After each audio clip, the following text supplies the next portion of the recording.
The Essence of Self-Realization, subtitled The Wisdom of Paramhansa Yogananda, recorded and compiled by myself, his disciple Kriyananda, or J. Donald Walters. Introduction.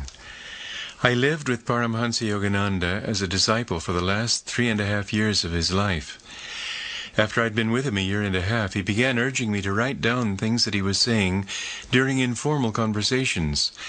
We were at his desert retreat where he was completing his commentaries on the Bhagavad Gita.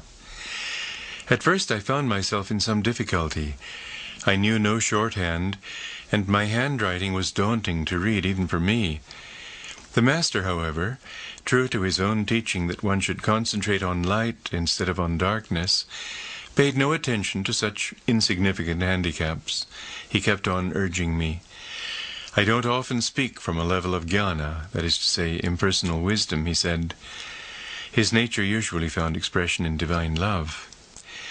My enthusiasm grew as I realized that nowhere else had I ever heard or read teachings so profound, so clear, and so convincing. "Write that down," he would call out to me over the years that followed, during conversations with the monks or with visitors. Sometimes, in explanation, he would add, "I've never said that before." My penmanship being what it was, I could never hope to keep up with him. As the weeks passed, however, I discovered that he had bestowed on me an extraordinary blessing. I was able to hear his voice afterward, as if speaking the words in my mind as I wrote them down. So remarkable was his blessing that years later in India I was able to verify my memory of words and even of whole sentences that he'd uttered in Hindi or Bengali, both of which languages were unknown to me when he was alive. Even today the memory of his words and of his voice rings clearly in my mind, rich with wisdom, divine love, and the fullness of spiritual power, frequently combined with a delightful sense of humor. His conversations were sprinkled with anecdotes.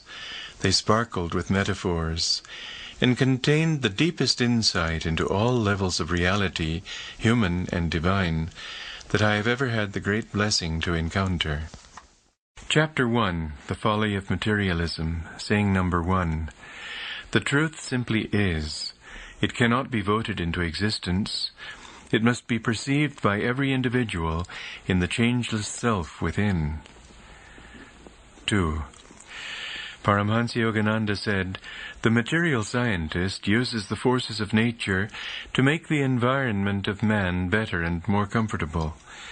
The spiritual scientist..." Sample complete. Ready to continue?